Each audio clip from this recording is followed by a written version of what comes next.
नमस्कार।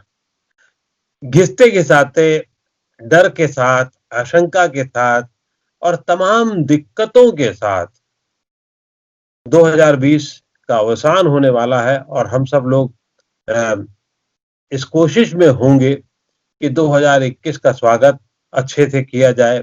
2021 में कुछ अच्छा-अच्छा हो और बहुत सारी क्योंकि आपदा 2020 में इतनी दुनिया भर में देख ली कि हम सब बिल्कुल आक्रांत हैं। लेकिन लगता नहीं है कि ये समस्याएँ खत्म होने जा रही हैं। फिर भी उम्मीदों का मन है, उम्मीद हमारे दिल में है और जब बहुत सारी बातें सुनी जा रही हैं, तो ज्योतिष विज्ञान से भी ये जानना समझना ज़रूरी होगा कि वो क्या कहता है। हमेशा की तरीके से इस बार भी हमारे साथ इसके कुछ विवरण देने के लिए, इसकी संभावनाओं को जानने के लिए हमारे साथ हैं ज्योतिष आचार्य मनीषा आहूजा जी। बहुत-बहुत स्वागत है आपका नवोदय टाइम्स पंजाब केसरी से बात करने के लिए आपने समय निकाला। क्या है पहले तो ये कि आपको नए साल का जो आने वाला है, हम थोड़ा जल्दी ही स्वागत कर लेते हैं। तो बहुत-बहुत जी, शुभकामनाएँ आपको भी और आपको क्या लगता है कि इस नए साल में क्या लिखा है देश के हित में, विश्व के पटल पर? ऐसा क्या लगता है कि कुछ अच्छा होगा? देखिए आने वाला जो समय है उसमें भी कुछ परेशानियां तो दिख ही रही हैं। जब हम भारत की कुंडली का विश्लेषण करते हैं, जब हम आने वाली पक्ष कुंडलियों का विश्लेषण करते हैं और सबसे जरूरी जब हम चैत्र शुक्ल प्रतिपदा का विश्लेषण करते हैं, जो कि पहले नवरात्रे के दिन बनाई जाती है, वो जो अमावस पे जो सूर्य और चंद्रमा की जो डिग्री कंजंक्शन है उसका जो चार्ट बनता है वो साल भर के लिए मेदिनी ज्योतिष में, उससे हम देश की आने वाली व्यवस्था को या वो साल कैसा रहेगा वहां से समझते हैं। इसमें दो कुंडलियां ऐसी बनती हैं जिससे हम बहुत कुछ जान सकते हैं आने वाले समय में। पहली कुंडली होती है चैत्र शुक्ल प्रतिपदा की, दूसरी कुंडली बनती है दीपावली के दिन अमावस्या को। ये दोनों कुंडलियां साल भर के विश्लेषण को समझाती हैं, दिखाती हैं और हम अच्छे से देख पाते हैं कि आने वाला समय देश के लिए कैसा रहेगा। और ये जरूरी नहीं है कि चैत्र शुक्ल प्रतिपदा को भारत के लिए बनाया जाए, हम यूएसए के लिए भी चैत्र शुक्ल प्रतिपदा बना सकते हैं। वहां की फाउंडिंग जो डेट है वो कौन सी कंट्री का है, उसी का लॉन्गिट्यूड लैटिट्यूड लेकर हम चैत्र शुक्ल प्रतिपदा पाकिस्तान की बना सकते हैं, चाइना की बना सकते हैं। इस तरीके से हम अलग कंट्रीज को समझ सकते हैं कि आने वाला वक्त कैसा रहेगा। अमावस्या का टाइम बदल जाएगा मगर डिग्री कंजंक्शन वही रहेगी और मेदिनी ज्योतिष का ये प्रिंसिपल काम करेगा। तो अब जब हम चैत्र शुक्ल प्रतिपदा की कुंडली बनाते हैं इस साल की जो अब आने वाला है, क्योंकि मेदिनी ज्योतिष में चैत्र शुक्ल प्रतिपदा पहला नवरात्रा है, इसलिए ये जो अब जो समय अप्रैल तक चल रहा है ये पिछले साल में ही गिना जाएगा, पर मैं इसके बारे में भी बताऊंगी।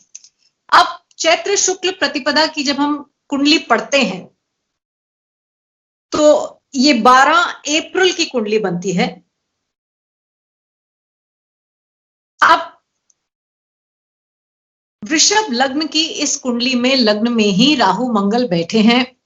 कुछ ऐसे पॉइंट्स हैं जो थोड़े वरीसम दिखते हैं, जैसे कि राहु और शनि का चंद्रमा के ही नक्षत्र में बैठना। अब आप कहेंगे टेक्निकल बात है, मगर चंद्रमा इस वृषभ लग्न की कुंडली का, ये जो चैत्र शुक्ल प्रतिपदा की कुंडली है ये वृषभ लग्न की कुंडली बनती है जिसमें लग्न में राहु मंगल है। इंटरेस्टिंग पॉइंट यह है कि राहु और शनि दोनों इसमें तृतीयेश चंद्रमा के नक्षत्र में है। तो तृतीयेश चंद्रमा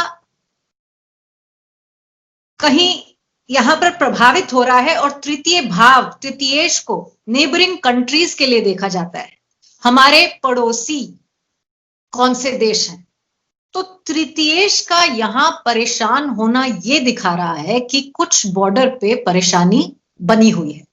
अब जो पिछले साल की यानी कि 2020 की चैत्र शुक्ल प्रतिपदा की कुंडली थी, उसमें भी तृतीयेश और तृतीय भाव पे प्रॉब्लम थी। वहां से आपने देखा कि कुछ ना कुछ बॉर्डर पर होता रहा, चाइना ने कुछ ना कुछ बॉर्डर पर किया। और अब जो 12 फरवरी की 12 फरवरी 2021 की जो अमावस्या की पक्ष कुंडली बनती है, उसमें भी बहुत ज्यादा प्रॉब्लम दिखती है। और वो पक्ष सिर्फ भारत के लिए नहीं, विश्व के लिए भारी होगा। अब 12 अमावस्या की जो 12 फरवरी की कुंडली है, उसको हम बाद में डिस्कस करेंगे। पहले मैं चैत्र शुक्ल प्रतिपदा की कुंडली को डिस्कस करूंगी, क्योंकि ये पूरे साल को दर्शाता है। अब इस कुंडली में कुछ बड़े इंटरेस्टिंग पॉइंट्स हैं, जैसे कि अमावस्या की जो डिग्री है वो 28 डिग्री 15 मिनट्स, 28 डिग्री 15 मिनट है। मंगल लग्न में बैठा इस डिग्री के बहुत ही करीब है। ये एक परेशानी, एक वॉलेटिलिटी दिखाता है इस साल के लिए। और मंगल यहां पर सप्तमेश है, वृषभ लग्न की कुंडली के लिए मंगल सप्तमेश और द्वादशेश दोनों है। और उसका इस अमावस की डिग्री कंजंक्शन पे, उसी डिग्री पर आना प्रॉब्लमैटिक दिखता है।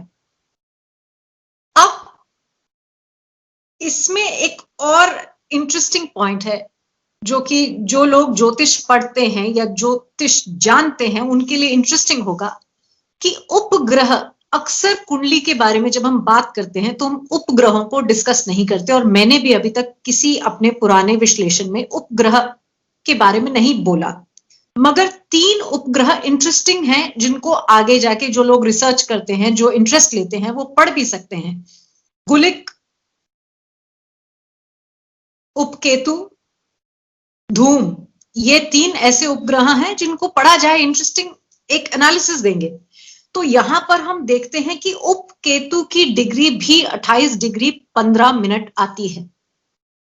उपकेतु, मंगल और सूर्य चंद्रमा उसी एक डिग्री पे आते हैं, और उपकेतु भी एक विस्फोटक वॉलेटाइल पॉइंट है, ये सेम डिग्री पर आता है। शनि और राहु एक डिग्री कंजंक्शन पर आएंगे 10 अप्रैल के आसपास, 17 डिग्री 57-58 मिनट पर 10 अप्रैल को राहु और शनि दोनों कंजंक्ट होंगे, कुछ दिनों के लिए, 2-3 दिन के लिए कंजंक्ट होंगे। ये नवम भाव में बैठे शनि का लग्न में बैठे राहु के साथ 1 डिग्री पे कंजंक्शन होना, जो कि ये थोड़ा सा हमको प्रॉब्लमैटिक, कुछ प्रॉब्लम को आगे दिखा ही रहा है। नवांश में भी शनि और मंगल का चंद्रमा यानी कि तृतीयेश को पकड़ना, ये प्रॉब्लम्स दिखाता है, और प्रॉब्लम्स दिखा रहा है बॉर्डर की। तो इसलिए किसी भी तरीके से इसको अनदेखा नहीं किया जा सकता, यहां प्रॉब्लम्स तो दिखती हैं।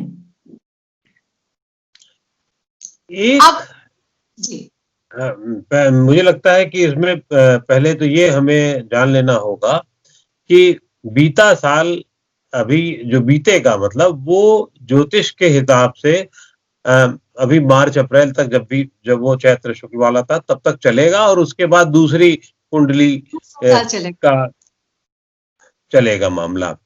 तो ये एक बहुत महत्वपूर्ण, और आपने पहले भी बताया था हमें कि बीते साल में पड़ोसी देशों से संकट होगा, और जो संकट हमें नजर में आया और चीजें दिखी भी हमें।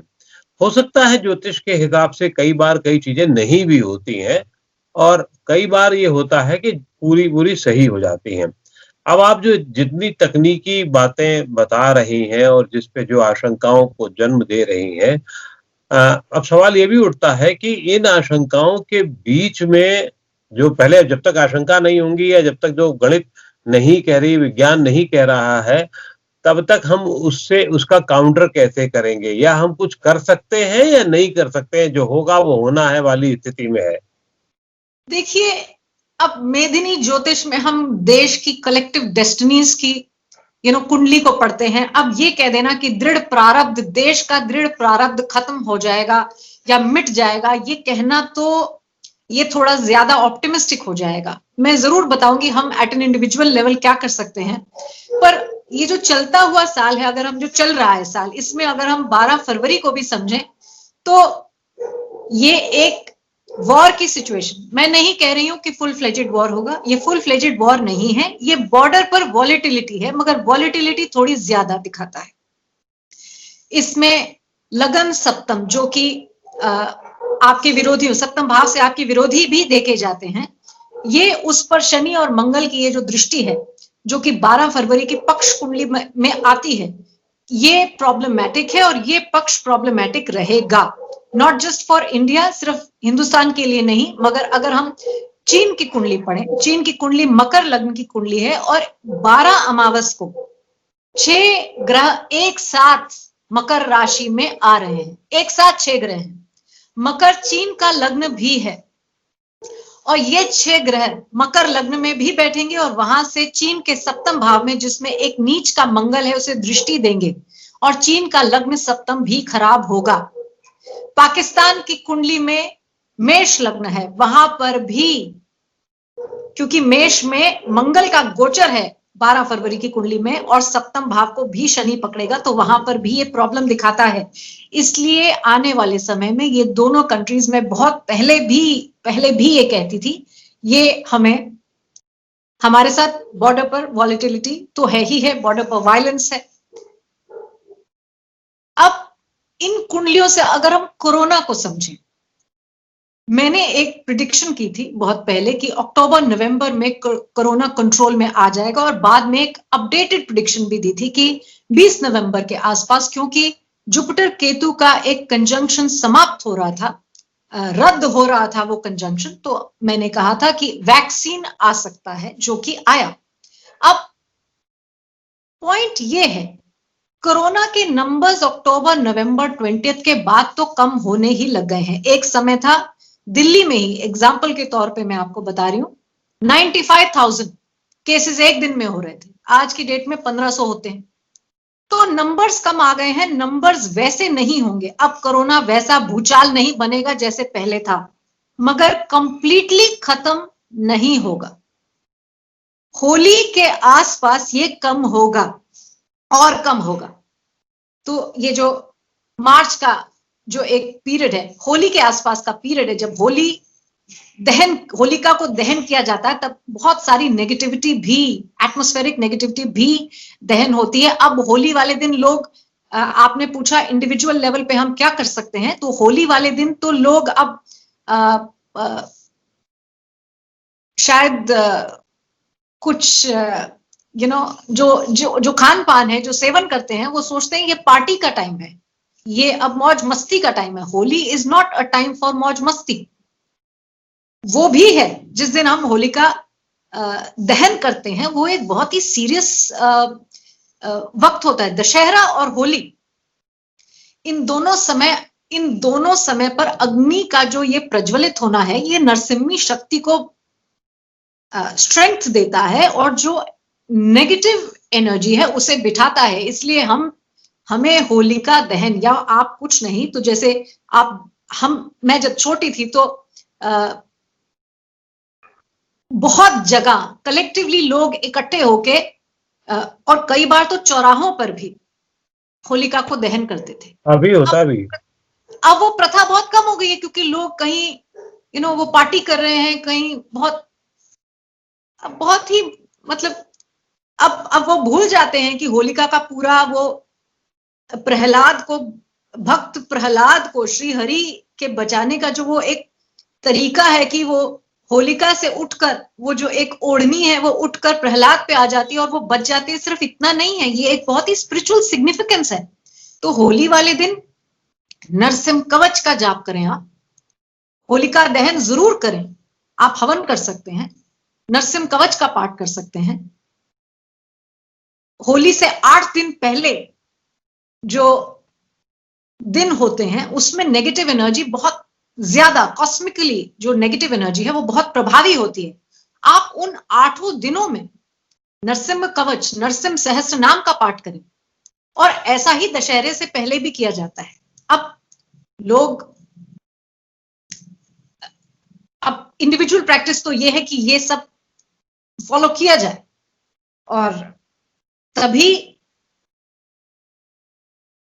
बल आएगा। जब भक्ति में बल आएगा, तपस्या में बल आएगा। तो अब कहा जाता है कि एक इंडिविजुअल क्या कर सकता है, तो ये बात सही है। जब लोग मिलजुल कर बैठ कर पाठ करते हैं, तो अगर जैसे दो लोग हैं, दो लोगों ने बैठ के 7-7 बार हनुमान चालीसा पढ़ी, मैं एक एग्जाम्पल के तौर पर आपको बता रही हूं, तो दोनों को 14 का फल मिलेगा, 14 हनुमान चालीसा पढ़ने का। अब आप सोचिए, अगर 50 लोग एक साथ बैठ के 108 बार हनुमान चालीसा पढ़ें, तो वो कितना उसकी वाइब्रेशन होगी, कितनी उसकी कलेक्टिव एनर्जी होगी। तो ये जो सामूहिक हवन है, जो सामूहिक जाप है, इसमें बहुत पावर है। अब कोरोना का समय है, हम ये नहीं कह रहे कि आप दोस्तों को, रिश्तेदारों को बुलाइए, मगर आप अपने परिवार में बैठ के एक वक्त ऐसा बनाएं जिस समय आप बैठकर सब लोग कुछ नहीं तो सिर्फ हनुमान चालीसा का जाप 7 बार करें। और आप उस दिन किसी भी प्रकार का नॉन वेजिटेरियन खाना नहीं खाएं, कुछ भी नहीं तो मंगल और शनिवार को अगर 7 हनुमान चालीसा पूर्वाभिमुख, ईस्ट फेसिंग, आसनस्थ, अग्नि को साक्षी करके, यानी कि दिया जला के, और कुछ भोग प्रसाद अगर सिर्फ हनुमान जी को देकर, सामने रखकर, अगर एक ऐसा हम एक प्रैक्टिस बनाएं फैमिली और एक मैंने परिवार के लेवल पे एक प्रैक्टिस ऐसी बनाएं जिसे कुछ नहीं तो सिर्फ हफ्ते में 2 बार करें, तो इससे बहुत कुछ क्लियर होगा। बहुत सारे ऐसे लोग आते हैं जिनको मानसिक तौर पर असंतुलन है, वो फटाफट से डॉक्टर के पास जाके एक साइकियाट्रिक मेडिसिन लेना चाहते हैं। क्या होगा? कुछ नहीं होगा। उससे अच्छा है कि आप हनुमान चालीसा पढ़ें।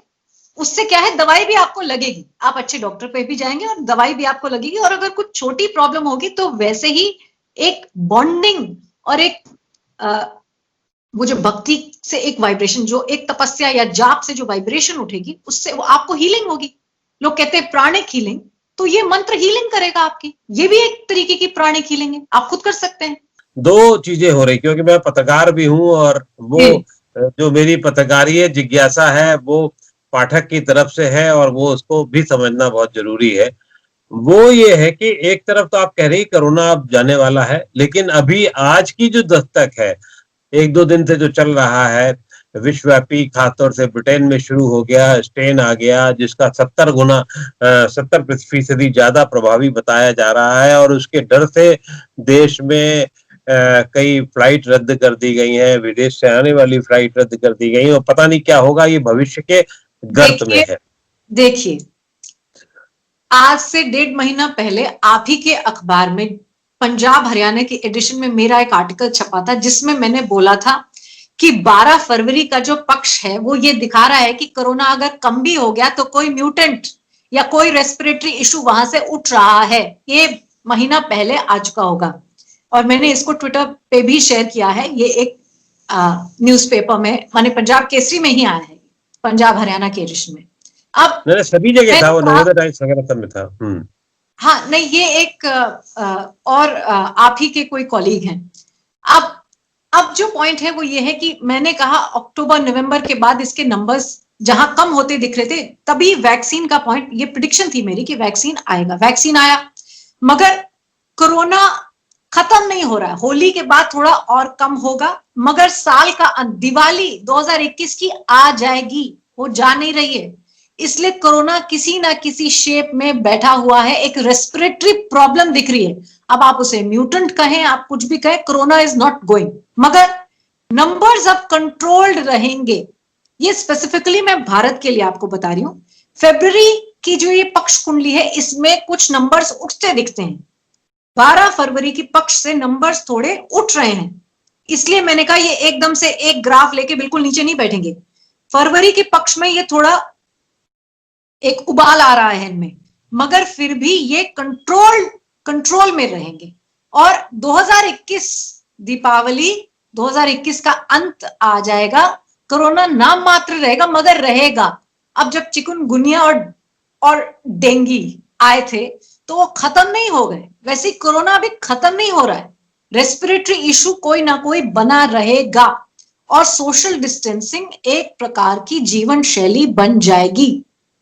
बिल्कुल बिल्कुल ठीक पूरी है। तरीके से नहीं खत्म हो रहा कोरोना, हम्म, अभी भी लोगों को सोशल डिस्टेंसिंग ये सब करना पड़ेगा। मार्च तक तो केयरफुल रहें, मार्च अप्रैल तक केयरफुल रहें, उसके बाद जाके, मगर फिर भी दीपावली और 2021 का अंत आ रहा है, कोरोना किसी ना किसी फॉर्म में चलता रहेगा, बैठा हुआ है, अभी ये बीज बैठा है, ये खत्म नहीं हो रहा है पूरी तरीके से। बिल्कुल ठीक कह रही हैं आप, क्योंकि इस मामले में साइंस और ज्योतिष विज्ञान दोनों ही एक ही उस पे है, लाइन पर है। विज्ञान भी यही कह रहा है कि कोरोना खत्म नहीं होने जा रहा है, अभी इसके साथ हमें जीना होगा और उसी के साथ ही अभी रहना होगा, जो आप भी कह रही हैं, जो जो बिल्कुल उसी सहमति में।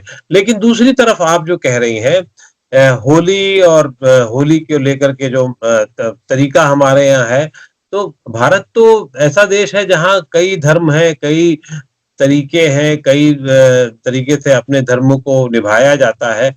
तो हर आदमी तो होली की उस प्रक्रिया में, जब हिंदुओं में ही मुझे लगता है कि अब 10-12% रह गया, 15% रह गया होगा कि सब सामूहिक जाकर के उसका वो करें। और पुराने में तो ये होता ही था कि बाकायदा थाल बजा करके और फिर जाकर के बलैया लेकर के वो आग में डाली जाती थी, उसका एक थोड़ा एक महत्व था।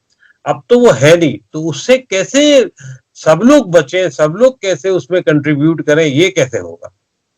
देखिए, अब पंथ कोई भी हो, पंथ कोई भी हो, मैं बड़े अपने वर्ड्स को बड़े केयरफुली चूज कर रही हूं, पंथ कोई भी हो, मगर धर्म तो या इसे धर्म का शब्द ना इस्तेमाल करें, हम ये कहेंगे कि नेगेटिव्स को अग्नि में ही स्वाहा किया जाता है। इसमें तो कोई तो फिजिक्स है या केमिस्ट्री आप कहेंगे फिजिक्स और केमिस्ट्री के लॉज धर्म देख के परिवर्तन नहीं करेंगे।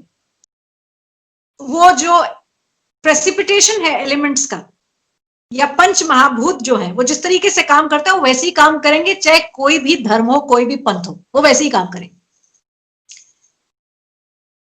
तो अग्नि चक्र अगर राष्ट्र में, यानी कि अपने ही शरीर में खराब हो, तो जलीय चक्र खराब होगा, पृथ्वी खराब होगा। उसे बाहर देख लेते हैं आप, अग्नि का तत्व खराब हुआ, जल का तत्व खराब हुआ, पृथ्वी का तत्व खराब हो जाएगा।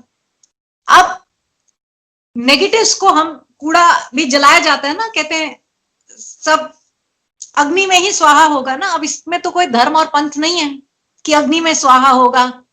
तो अब आप बाहर अगर अग्नि जलाएं ना जलाएं, अगर आप, वो कहते हैं ना, अपने राष्ट्र में, अपने ही इस देह में अग्नि पर रहना, अग्नि पर रहना क्या है? ब्रह्मचर्य अग्नि पर रहना है। सुबह उठना, सूर्योदय देखना, अग्नि पर रहना है। रात को लेट सोना, बहुत ज्यादा टेलीविजन देखना, ज्ञानेंद्रियां यानी कि आंखें, जो सूर्य चक्र की ज्ञानेंद्रियां हैं, उन्हें खराब करना, उन्हें चित्त को राहु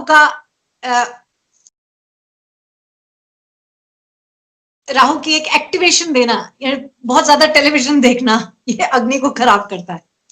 अब इसे हम, ये कुछ पॉइंट्स हैं, ये बहुत सोच, जो जीवन भर का शोध है हमारा, वो हम शायद एक इंटरव्यू में नहीं बता पाएंगे। जो कुंडालिनी का जो सिस्टम है, या जो पंच महाभूत की स्टैकिंग का सिस्टम है, उसे एक इंटरव्यू में तो नहीं बता सकते, मगर इससे इतना कहा जा सकता है, अगर सूर्य के साथ आप अपनी दिनचर्या को चलाएं तो बहुत सारे नेगेटिव्स स्वाहा हो जाएंगे। जब हम कुंडली देखते हैं और ये देखते हैं, ये तो कोरोना तो अभी आया है, रेस्पिरेटरी प्रॉब्लम्स तो लोगों को पहले भी रही हैं, लंग्स की प्रॉब्लम पहले भी रही है। जब जब लंग्स की प्रॉब्लम होती है, यानी कि चंद्रमा का पीड़ा में आना, तो हम कहते हैं गायत्री मंत्र का जाप कीजिए। गायत्री से अग्नि को पावर मिलेगी आपके देह में, और गायत्री से चंद्रमा जो है, जिसमें कफ की प्रवृत्ति बढ़ गई है, चेस्ट का जो ENT का जो एरिया है, उसमें जब कफ, COUGH खांसी नहीं, KAPH जो आयुर्वेद का कफ है, जब कफ की प्रवृत्ति बढ़ जाती है तो ENT और लंग्स पकड़े जाते हैं। ऐसे समय में गायत्री मंत्र का जाप अग्नि के तत्व को इस देह में बढ़ाता है। हनुमान चालीसा भी अग्नि के तत्व को बढ़ाता है। ऐसे बहुत से लोग हैं जिनको मैंने हनुमान चालीसा करने को कहा, उन्होंने मुझे बाद में फीडबैक दिया और कहा मैम हम हनुमान चालीसा रात को करने लगे और नींद नहीं आती, जो कि बिल्कुल सही बात कही उन्होंने। जब जब हनुमान चालीसा हम सूर्यास्त के बाद पढ़ेंगे तो मेटाबॉलिज्म वो बढ़ाएगा, फिजिकल बॉडी में मेटाबॉलिज्म बढ़ेगा। अग्नि का तत्व बढ़ने का क्या मतलब है? मेटाबॉलिज्म का बढ़ना एट अ ग्रॉस लेवल। सूक्ष्म शरीर में, कॉजल बॉडी में वो अलग अलग एलिमेंट्स लेके अलग अलग फॉर्म में, अलग अलग डायमेंशन में काम करेगा। जैसे ही आप सनसेट के बाद हनुमान चालीसा पढ़ के अग्नि के तत्व को बढ़ाएंगे तो इंसोम्निया होगा, नींद ना आने की प्रॉब्लम होगी। इतना पावरफुल है, एक बार भी किया गया ये पाठ पावरफुल है। मगर हनुमान चालीसा अगर अग्नि का तत्व बढ़ा रहा है तो ये जानना पड़ेगा अग्नि का तत्व ब्रह्मचर्य का तत्व है। मैं नहीं कह रही हूं, बट मंगल शनिवार को अगर एक सीमित दायरे में ये जिंदगी को जिया जाए तो नेगेटिव्स अग्नि में स्वाहा हो जाते हैं। उसके लिए बाहरी अग्नि को जलाने की जरूरत नहीं पड़ती। अग्नि स्वयं स्वतः देह में विद्यमान है, नहीं तो पाचन क्रिया कैसे चल रही है? आप समझ रहे हैं? ये तो फिजिकल बॉडी में।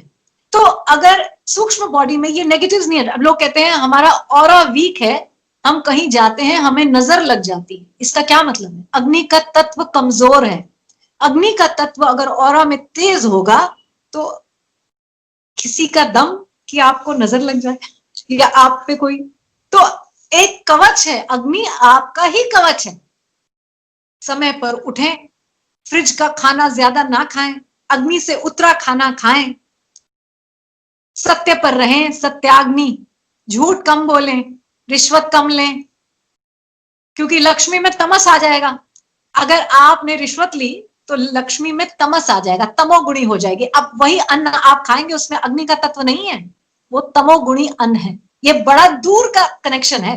अब लेडीज आजकल किचन में जाके खाना नहीं बनाती हैं, और कौन बना रहा है कि वो नहा के आया है, व्यक्ति नहीं नहा के आया, कोई बॉदर नहीं करता। जब तक जलीय तत्व साफ ना हो अग्नि पर कैसे जाया जा सकता? आपको याद है पुराने जमाने में तो स्त्री बिना नहाए खाना नहीं बनाती थी। इसके पीछे एक बहुत बड़ा, ये पंच महाभूत का एक सिंपल स्टैकिंग है। अगर हम सिर्फ इतना करें कि हम नहा कर खाना खाएं, अब तो लोग पहले खाना खाते हैं बाद में नहाते हैं, डाइजेशन तो बिल्कुल सस्पेंड हो जाती है ऐसा करने पर। ये सिंपल आयुर्वेदिक प्रिंसिपल है, मगर ये कारागर है, इसको तो हम चार्ट में देख लेते हैं। तो इतना ही अगर करें तो अपने आप को बचा लेंगे कोरोना से भी और बहुत सारी और छोटी मोटी बीमारियों से, और जिसे कि हम कहते हैं ऑरा वीक है उसको भी ठीक कर लेंगे। बहुत बात बताई मैंने। कोरोना और युद्ध के अलावा बाकी देश के हिस्से में क्या लिखा है और क्या संभावनाएं, आशंकाएं हैं? कुछ तो अच्छा और भी होगा। देखिए, अच्छा ये है कि हमसे जो भी युद्ध करेगा वो हारेगा, वो घुटने टेकेगा। हमसे जो भी युद्ध करेगा वो घुटने टेकेगा। कितनी बड़ी बात है ये कहना। और इससे हम एक स्टांस बिल्ड होगा।